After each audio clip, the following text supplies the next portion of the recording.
in our homes. And I heard my 8-year-old knocking on the door already at 7 in the morning. It is an unusual circumstance, but I'm so grateful, Nitin, for the introduction and for the opportunity to talk to you all today. When we started talking about the title, When Should Brands Take a Stand?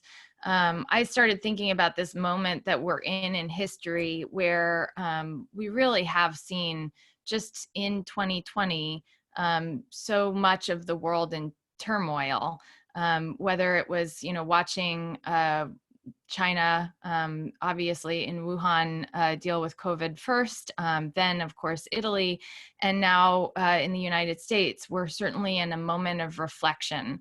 And so I think at the beginning of this, a lot of us started saying, this is going to be a defining moment for our time. And, I think the world's looking for leaders. So it's in that premise that I'm really excited to join you all today for a conversation, I hope, on when should brands take a stand. A little bit about me, my little cursor, sorry guys. A little bit, there we go. I am now working with Global Situation Room, which is a firm that I work with, a former colleague from the National Security Council, but my background is in campaigns. Started in the Midwest. I was raised by bedrock conservatives. I joined the Obama campaign early in Iowa, back when it was, Barack Hussein Obama, ha ha ha, good luck with that one. And had this incredible opportunity of seeing the world with him. I did travel with him to 42 countries, set up NATO summits, G8 summits, the G8 summit in Camp David, and APEC, for a little girl from Galesburg, Illinois, which is the town President Obama talked about in 2004 when he addressed a loss of manufacturing in the US.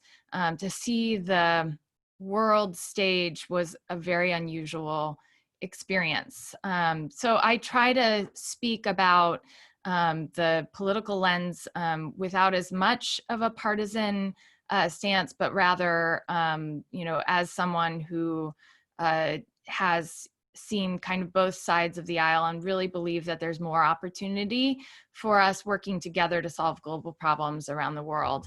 It's in that background that my colleagues and I from the White House started Pod is the Woman, which started 3 weeks ago with Dr. Jill Biden as our inaugural interview. And actually yesterday, we just talked to the 41st Treasurer of the United States, Rosario Marin, about the Republican National Convention she served for George W. Bush, as well as the Lincoln Project. So we will have every week, we have a new podcast coming out.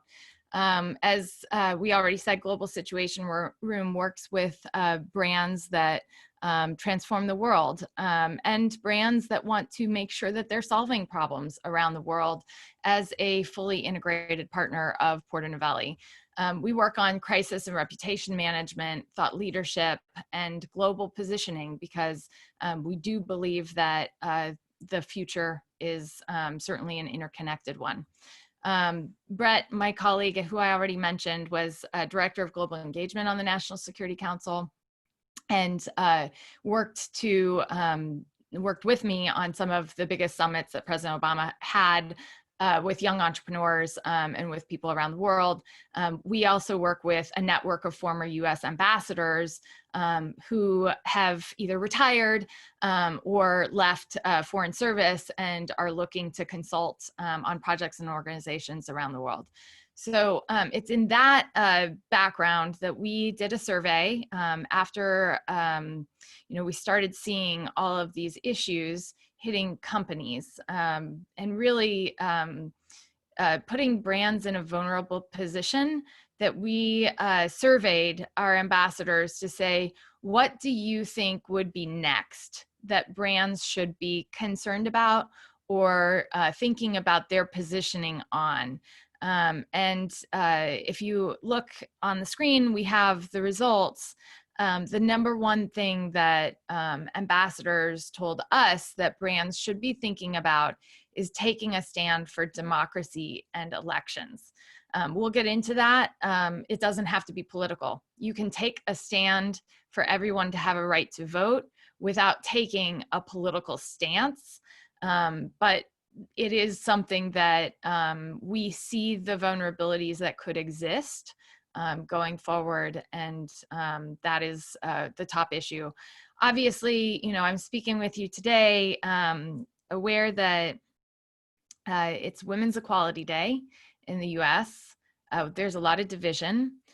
There was a shooting recently that's had another effect of more riots and unfortunately more deaths. And, so racism remains an issue. And in general, equality remains a really important issue that brands will likely have to take a stand on. And we were speaking before this, disinformation is another issue that we suspect will continue to come up.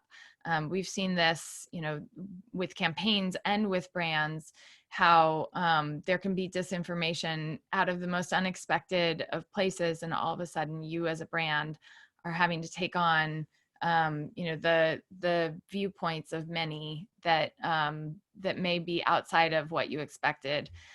Climate change is probably a subject matter that we don't talk enough about in the US. And we certainly expect that as more people experience shifts in climate, and that leads to migration patterns, it will only become a more important issue, and global health. Those are the top 5, but there were 20 risks that we put forward. So, one of the things that we walk through with brands when we do crisis simulations and audits is the experience that we had in the White House was every time an issue came up, you could kind of see the writing on the wall. Before, there were warning signs, but every time it seemed like we were reinventing the playbook. And so, what we try to do is, instead of waiting for the crisis to occur, we try to look early at a situation and deploy counter-crisis measures. So we are essentially building reservoirs of goodwill. And it's actually something that we talk about, politicians of all stripes and leaders of all stripes and brands of all stripes have reservoirs of goodwill when people know what they stand for, and when they can find in that stance, some hope for a future. So if a company, is building widgets that solve problems for billions, how are they telling their story so that they build those reservoirs of goodwill, so that when there is one issue about maybe one dress code issue that has been brought up in the news media, how are you responding? You're not responding by saying, this is what our stance is on that one issue or that one dress code, but rather, this is what our brand stands for. This is what we care about. And this is why we're concerned about anyone's rights, being infringed upon. And so that's kind of how we look at this lens. Specifically, and I'm sure we'll get into this on democracy and elections, there are some real tactics that organizations can take, and partnerships, unusual partnerships with both sides of the aisle or with nonpartisan organizations that can be proactively deployed so that you're getting to your base, the real tools of building those reservoirs of goodwill. And when I talk about engagement, I actually start by in the mindset of politics, our field organizers or our employees are the first line of defense. So they have to know what you stand for. So your engagement has to start with your team. If you start with a glossy campaign ad that's going out to your consumers without reading in your employees, it can fall very quickly when there's doubt of your most close allies, your employees. So we start by building out, your narrative by saying, okay, how are we engaging the communities of interest within your own company, and how are we building out that storytelling so that we can tell your story to the world. I know I see that we're already getting some questions, and I know we already had a question. And I'm very mindful that I want to have interaction with you all. And so I'll turn it over to a question. It looks like we already received one. Boycott hashtags trending on Twitter, especially in huge markets as India every now and then. What cautious path do brands walk when there's a suggestive strategy to safeguard their brand image and business in the COVID era, given the sentiments for local business is on high with a blend of nationalism? I agree with you that this is kind of the risk that we're talking about, especially when people have been cooped up in their homes, and there's a anger and a frustration and a desperation of our consumers. There's a tendency to react very quickly. And so having those pre-set up, what you stand for, reservoirs of goodwill is really important, because if you're Goodyear and you make tires, and you probably haven't had to take a stand on issues, but all of a sudden you're seeing a boycott on Twitter, it is something where you're going, why are we being targeted, right? What we suggest is that before that Twitter hashtag comes up, you should build your narrative, your website. You have something to point to. What is it that Goodyear does for all of their employees? How is it that they're valuing freedom of speech within the organization? How is it that they are that they're working with their employees on tenets of democracy, of equality, of freedom of speech? And then you are in a position to say, Goodyear has been standing for freedom of speech in all of these different ways for years. And this is what we are doing to address this one concern. In politics, there is a mindset of you're going to not win everyone. And it's a hard reality for brands, because I think the goal is to sell billions. But they're in taking a stand, you take a risk.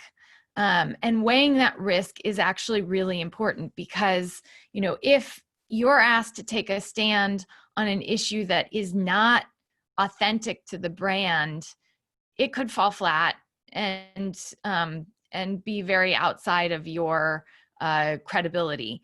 But if you instead, choose the issues that you're going to stand for, and can point back to those issues that you stand for in any of these boycott trends, you're going to have some people who agree with you on those issues that you stand for. And so you can use that reservoir of goodwill to your benefit.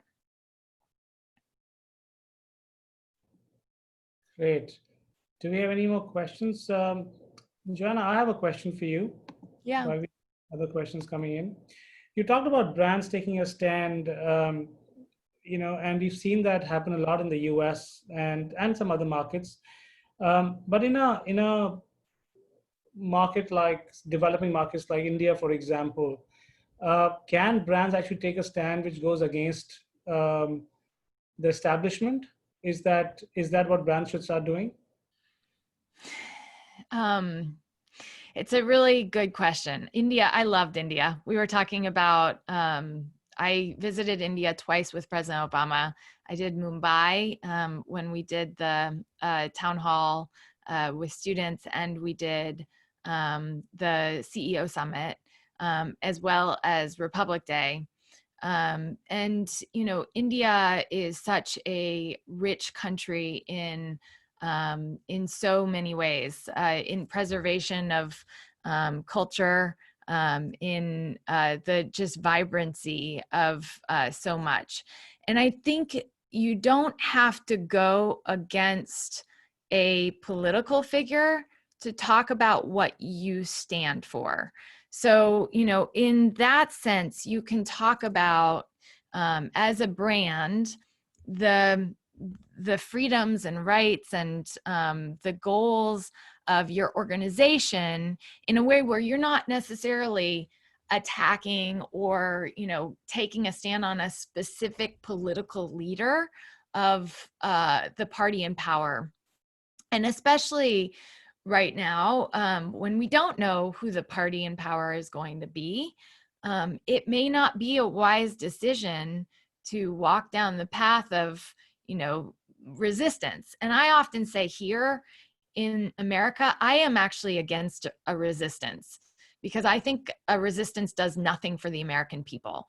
I think we have to work together and to collaborate and to bring about real change. And so, you know, whereas there may be some of your employees who are calling for, you know, you to take a strong political stance, I would suggest you take a stand on issues and that you work with any administration and any leader who wants to take a strong stance on those issues to find unusual partnerships, have the unusual conversations, and to take real leadership. Because as I started this, I think we are in that moment where the world is looking for leaders.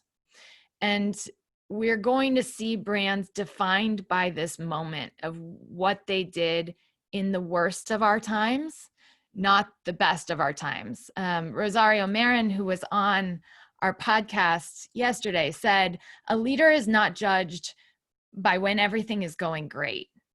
They're judged by when everything is going very, very poorly and what they do. And so to build your character and your narrative as an organization, before that, you have more ability to stand for your values. So if you take a value in India, that India is a democracy, it is the largest democracy in the world, and that everyone should have the right to vote. You can work with all different political parties on that right to vote. And you can say, you know, these are the different strategies in which we're going to give people the ability to be a poll worker, to make sure that people are engaged in the electoral process, that, you know, instead of just checking the box and saying, we're going to give people the day off to vote, or, you know, this is what we're going to do. We're actively getting people engaged in the democracy that we have, that we value, by having our employees take part in town halls and in local council meetings. That's the way that you can really take a stand without saying that this, you know, that this brand believes in one political party, but you believe in everyone having the right to freedom of speech and to democracy. No, thanks for that. We have another question from Marissa. Any practical suggestions for foreign companies entering the US market in early stages of developing the brand, particularly when they do not have working knowledge or boots on the ground? It can be a really tough, a tough environment to enter, especially right now. You know, with the growing, I come from Galesburg, Illinois. I talked about that before. It's the place that lost manufacturing. There's a big push back on globalization. The populist sides of both political parties in the US have been using rhetoric that is dangerous to multinational cooperation. More America first language or America made language. And so there are ways that foreign brands can ingratiate themselves in local markets.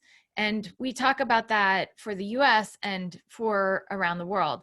It's, you know, telling that in the US, we had, there's a previous incident that happened where Sony Pictures was hacked, right?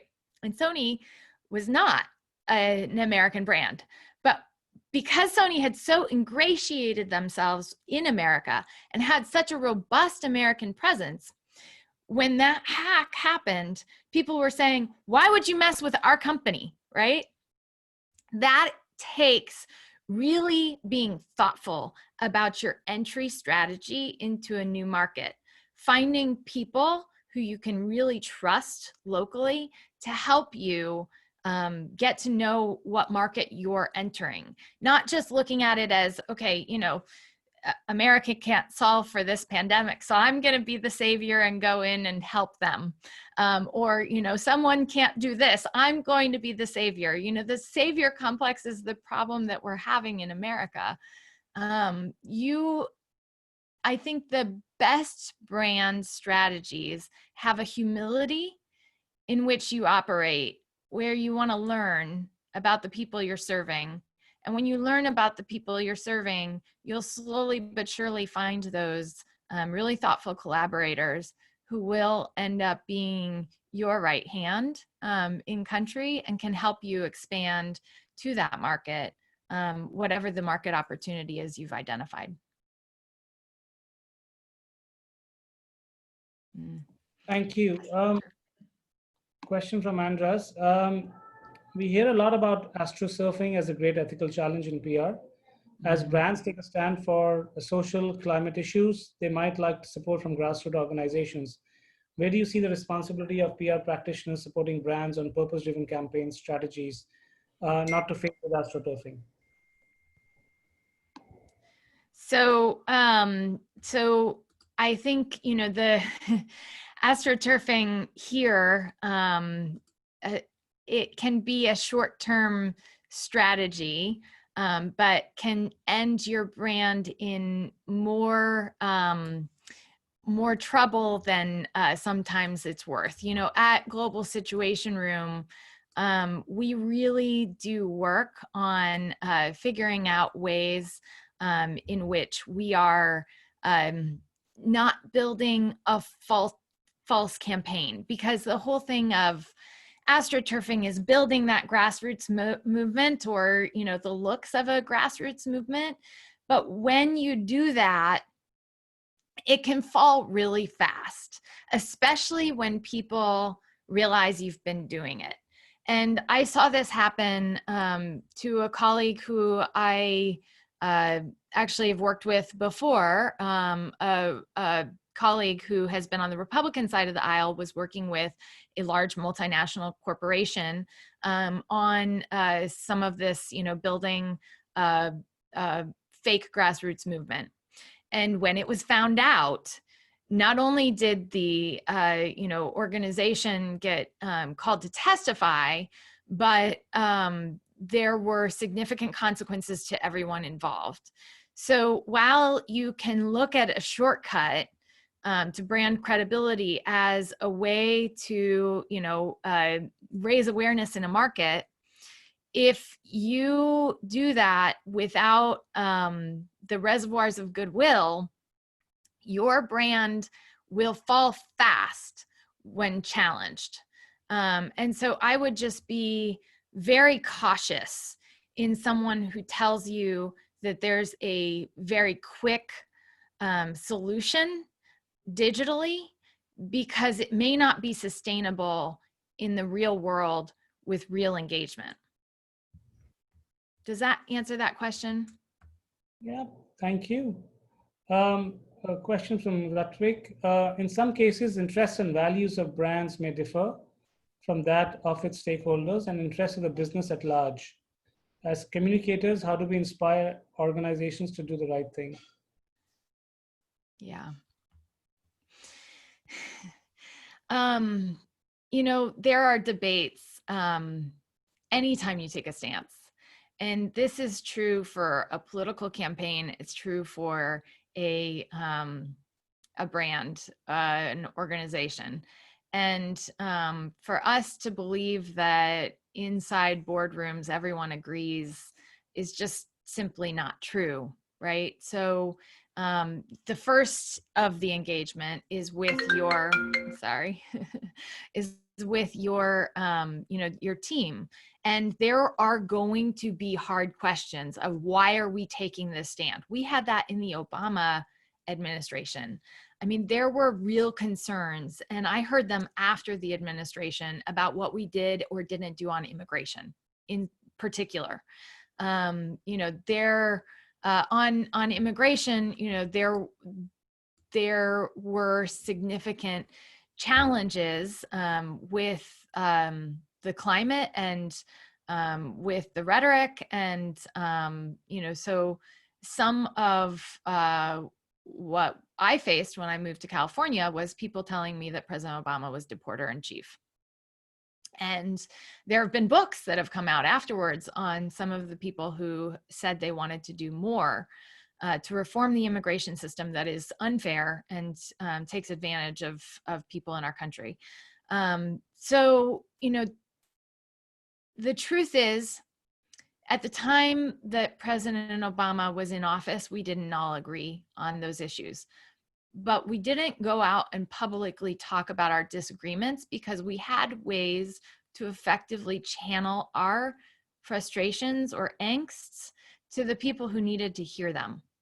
And so that strategy, that, really engaging people to make sure that they feel heard, even when they don't agree with you, is going to be really important when you take a stand, because you'd rather have that engagement internally in your organization than someone going external from the organization and making news where you probably agree on more than you disagree. And we see that a little bit even in what's going on with the agencies right now in the US. There are insufficient channels for people to express their frustration, and so subsequently we see a lot of people go outside of the administration. You can see it at companies.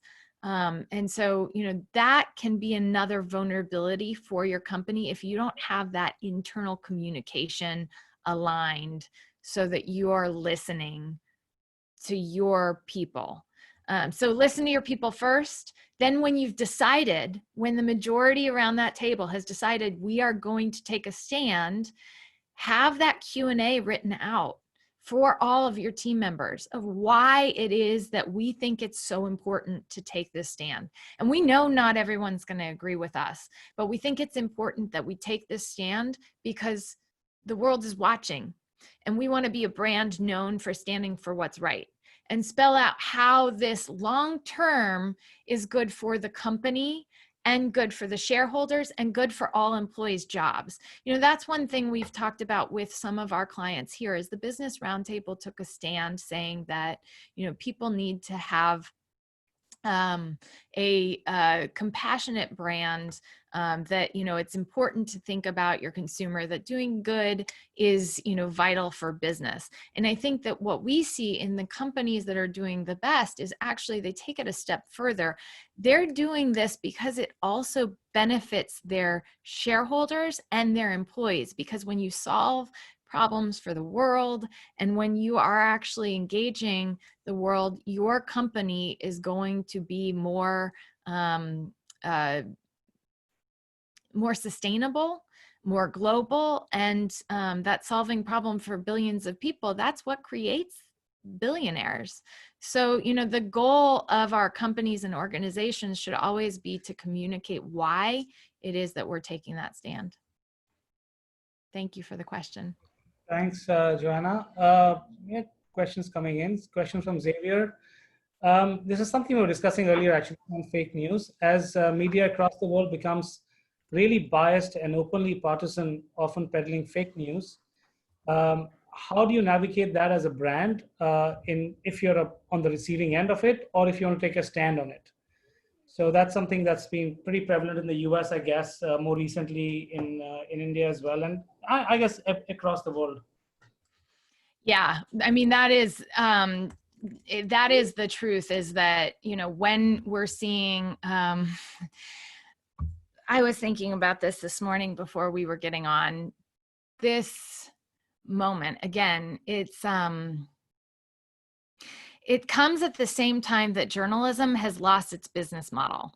So when I left the Obama administration, I was drawn to a philanthropist's effort to save the business model in which news organizations could tell the good and the bad and still have a business model. And the truth is, the digitization of newspapers was so fast in the US without a business model that was sustainable, such that the long term, they have lost the ability to tell the important stories that matter, and now are in, clickbait wars with each other over, trying to get more visitors to those sites. We've seen some countries take on in their policies new ways to fund journalism and make sure that that intellectual property of newspapers and organizations is protected, but it hasn't happened very quickly. And so you have this situation where news organizations, my local town newspaper has been bought up by a massive organization, and it lacks that local perspective. And then the goal of these organizations is getting more clicks. So the more insidious the comment, the more divisive the comment, that's what gets eyeballs. And so that ends up feeding into the narrative of fake news, right? And we've seen this before. It's always happened where there have to been corrections. And, certainly in the US with yellow journalism, there was the selling on the street corner, the most, clickbaity stories. But it affects brands now in a 24-hour news cycle and in an online ecosystem in which we choose our own kind of the people we listen to in a whole different way. And so that's why I often talk about, while our campaign had significant digital strategies, our engagement started with people, not with the online world. And then when there were the untruths out there, complete misinformation, you have a website that you can direct people. And then you have an army of people who can put up, this is not true, fact check, fact check, fact check, and make sure that you are protected against that disinformation. The way that your organization receives a notice, and this is something my colleague Brett Bruin and I talk about a lot now at Global Situation Room, is the notification of a crisis typically isn't going to come to the CEO. It's being seen on social media in some way before it actually rises to the level that can actually handle that. And so within your own organization, what we try to do, and we work with each individual organization, is set up a way in which these issues are flagged, that we're looking for them before they become the reality, so that you are able to very quickly engage on this, and that you're not waiting. Because as I said, when we were first talking about some of this disinformation, we waited in the Obama administration for a long time to address birtherism, the idea that President Obama was not born in the US when he clearly was, because we thought it was racist. And in waiting to address that, it actually caught more legs than it should have. And so that's something I think people have to be conscious of, is you may think that you're making the right decision to not weigh in and to not give more oxygen to what is a dangerous narrative, but in fact, you're actually letting something spread unchecked. And so you may want to look at, what is it that's being spread unchecked, and how many people are going to believe this. And the truth is that people, especially now, we are living in these ecosystems, and because there's not as reliable news sources, and because there's been so many cuts to the organizations that we trust, and there's so many leaders around the world who are calling these organizations into doubt, and calling them fake news, that distrust is very dangerous. And so as a brand, I would say it's more important to be evaluating that and to be out there and to be responding to these narratives very quickly. Thanks, Johanna. Before I go to the next question, I just want to ask you, based on what you just said. So, do you think? I actually thought that, with so much of fake news, that there'll be more faith in journalism over time, in true journalism. You don't think that's going to happen? No. I am married to a journalist, a former journalist. So he was with the Associated Press for decades, for a decade, and with Kansas City Star, and with Politico. And I hope for a world where we rectify what is news organizations on both sides having opinion as fact. But unfortunately, having seen this up close now for a major news organization when I was working with the LA Times, and having the insight of my husband, who's worked in this world for a long time, the things that are actually getting clicks are the opinion pieces right now. It's not the substantive journalism. That's a consumer behavior habit. I mean, we had a story here at the LA Times that was a devastating tale of a young woman and what she had to go through just to get to her school. And it was something that was supported by so many people saying, this is a really important story and we need to tell it. And the problem was they couldn't get the awareness to that story. People weren't clicking on it. So they change it, they change different headlines, and then they try to, compete. But for whatever reason, we keep being drawn to the car crash. And so as long as we as consumers are listening and watching the car crash and not setting the agenda of the issues that we care about, education for our kids, cleaning water for the more than billion people who don't have clean water, making sure that, the almost billion people who don't have shelter. As long as we continue to click on those stories of palace intrigue, the news media is going to keep giving it to us. So I think, that's what we're trying on Pod is a Woman, to have a very different conversation and hope that it resonates with people, because we believe that we have way more in common than we have differences, and that it's about our humanity that we need to get back to if we're going to solve the biggest global issues that we face. That's fair.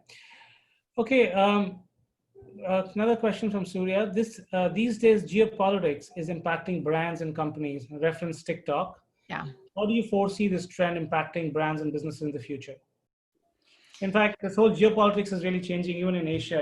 We see the whole US-China piece, and it's impacting a lot. So yeah, it's a good question.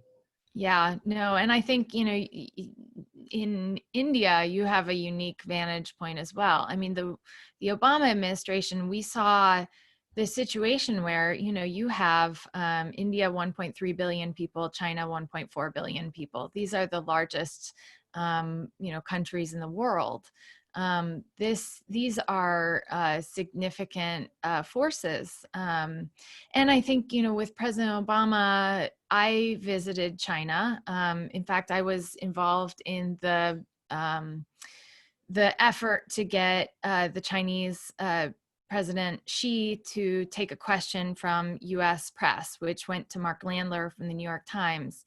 How we worked with China was probably imperfect, as everything is. And I think, there's a lot of reflection of what we can do. But the thing that I think we did right was work with our allies.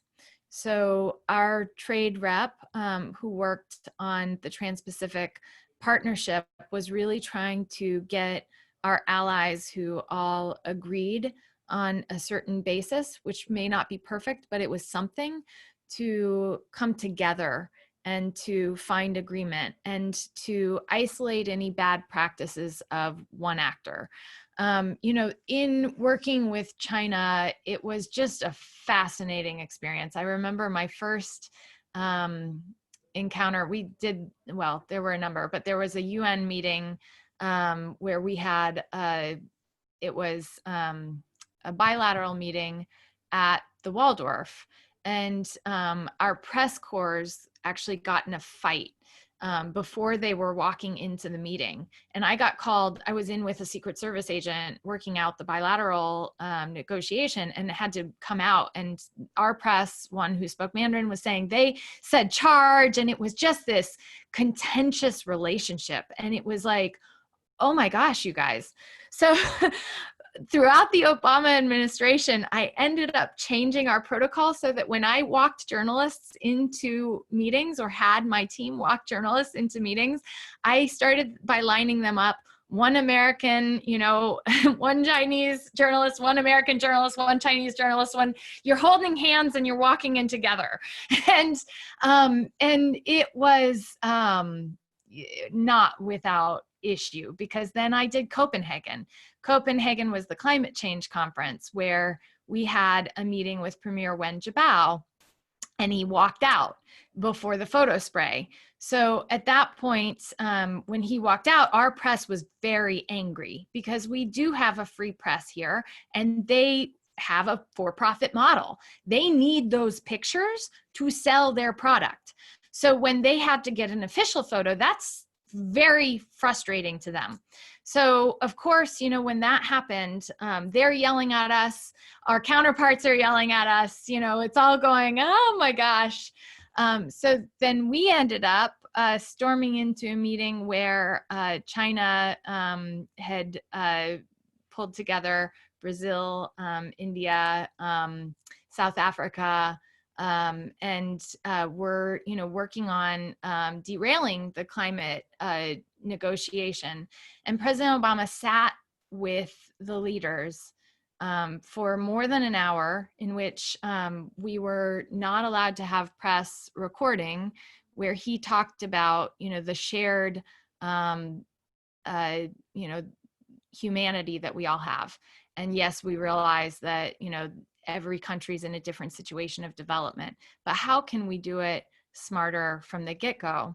And that set forth, I believe, China really working on clean technology strategies, so that, you know, they changed what they're doing. So here in Los Angeles, we actually have BYD, which is an electric bus company that came into the US.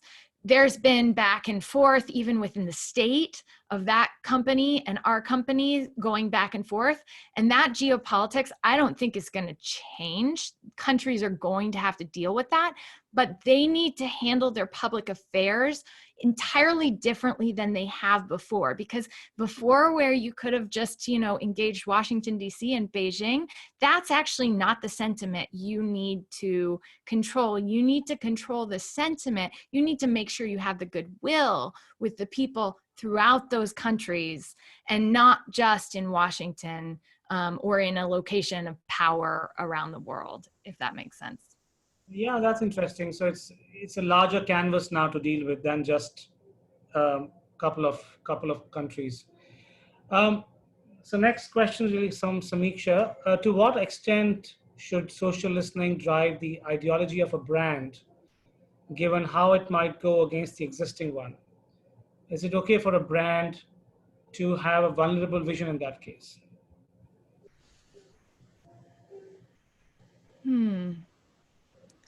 Given how it might go against the existing one, I'd be curious for a if there's an example, or, you know, obviously you're going to want to listen to all perspectives. Like, and I don't know if this goes into, like, I survey every news organization in the morning. I look at every, you know, right wing and left wing publication, as well as, you know, I follow people who I completely ideologically disagree with, and would engage with any of them.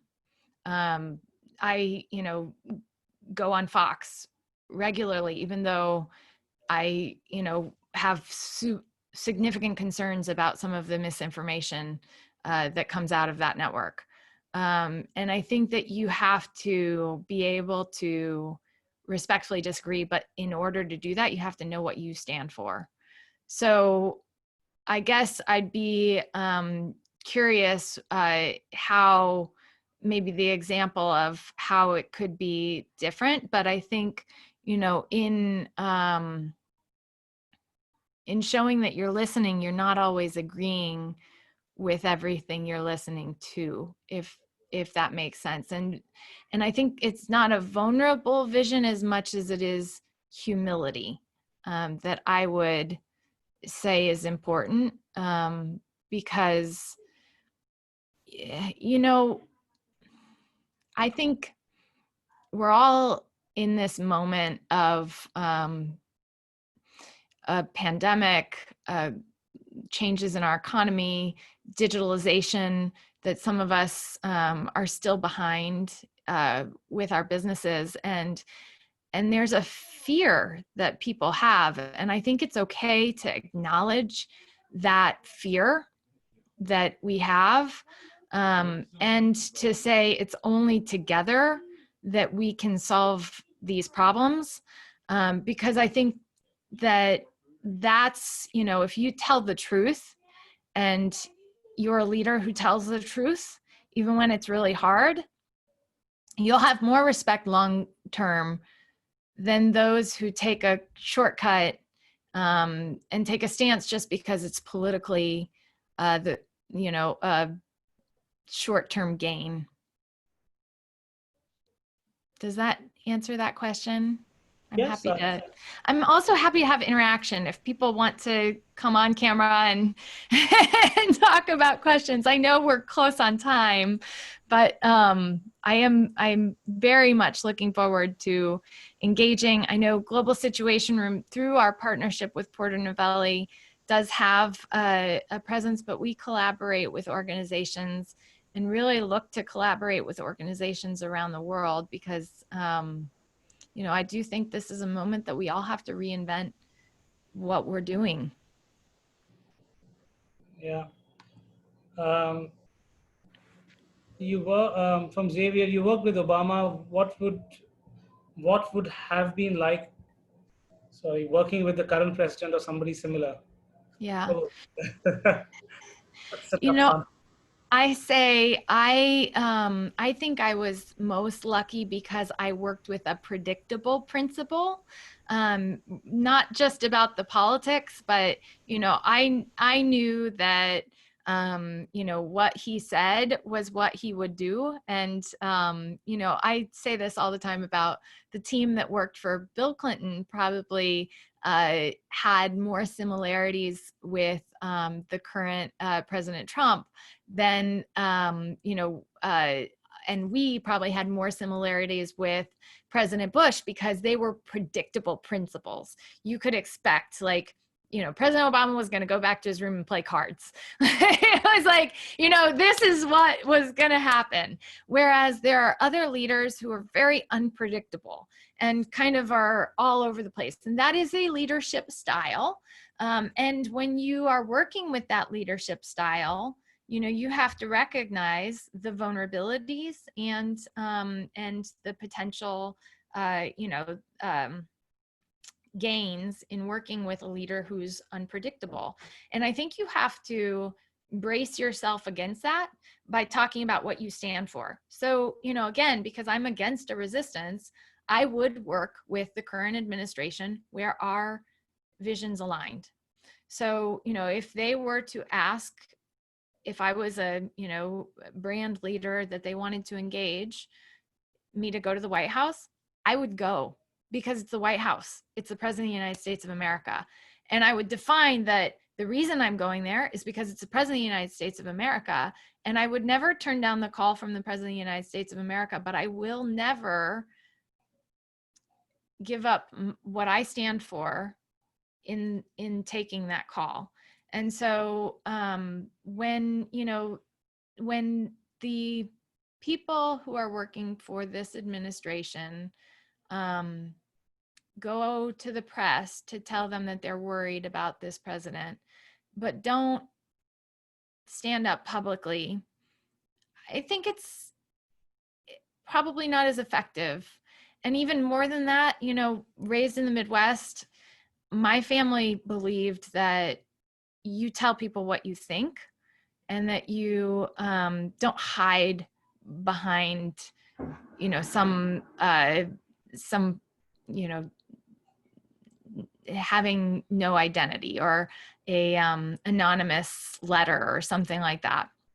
And so, you know, you may think that you're doing the patriotic thing to say, oh, I disagree with this. But in fact, you're sowing more doubt in this president's ability to get the job done.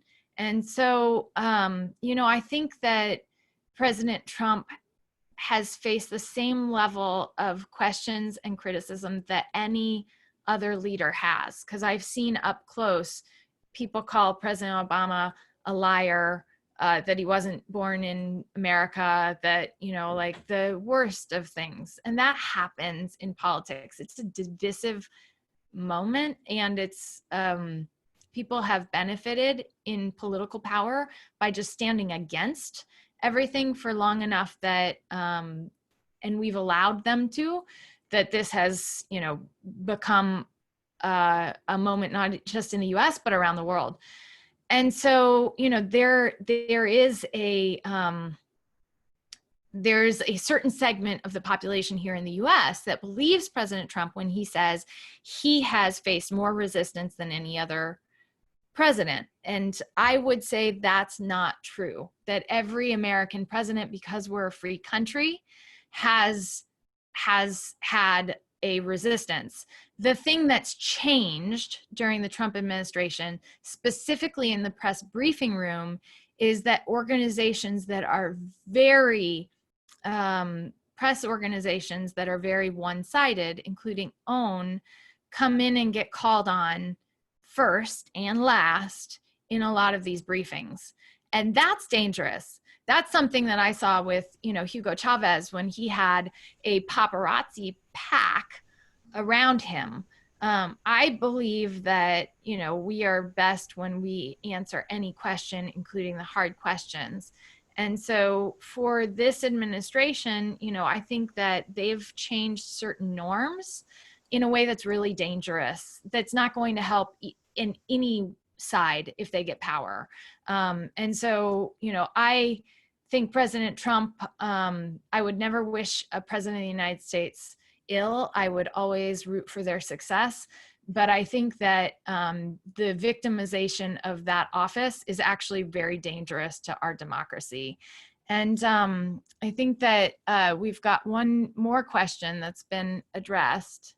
I'm Yes, happy to take. let's do one last question because we're coming up to the hour. So this question is from Kate. How can brands create cut through on key issues when these are often very crowded spaces?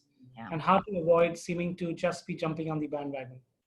So that's a really good question, and something that we've been talking about in Global Situation Room is building coalitions aligned on values to take a stand together. And it's that idea of coopetition, that we are better together, is actually something that I am a big believer of. So with Global Situation Room, you know, we will certainly advise an organization and help get them into the position of true thought leadership, where they've put their thoughts out there, they, you know, are called on slowly but surely, and, you know that it takes time to build your credibility in a space. But one of the ways you can get more oxygen and have more impact is by finding that coalition and bringing that coalition to the forefront with the right news organization and the right campaign. And you can't rely on just one person to tell your story. And that's another thing that I would say is, because it is such a crowded space, you have to look at new and creative ways. And that we learned, and it's something that's impacted this White House, is, now they're doing interviews with people who have TikTok followings, right? Even while standing up against TikTok for certain reasons. So it is a fascinating dynamic, the moment that we're in, but you have to get creative. And so to that extent, deciding what you stand for, building the reservoirs of goodwill, putting together a counter crisis plan before you should need it. Then, really working with that counter crisis plan, making sure that everyone is read into it. It's not just those at the boardroom level or those in the communication shop that need to do that. And that's one thing that we also do, is those simulations of, now that something has really hit the fan, let's bring in the lawyer to serve as the spokesperson. Let's ask them some questions and see what they would answer. Because I know that our lawyers are always going to tell us, be careful, we don't want to get in this situation. But the truth is, when you have all sorts of people asking you for questions, you've got to have an answer. So if you can develop those answers beforehand, and you're not responding to the question, but really talking about what you value and what your organization stands for, you're going to be in a much better place to weather crisis. And I wish I could say that crisis is going to be over when the pandemic is over, whenever that is. Or I wish I could say that crisis is going to be over when new elected leaders are going to be elected, or when the news media finds its business model. But with 24-hour news cycles, and with the technology that's enabled us actually to solve problems for billions of people, I think we may be in the era that Brett, my colleague, has talked about, which is just regular risk. And so our companies and organizations need to think about that very differently. Thank you, Johanna. I don't think there are any more questions in the chat. So, and we're also coming up to the hour. Actually, yeah, we just at,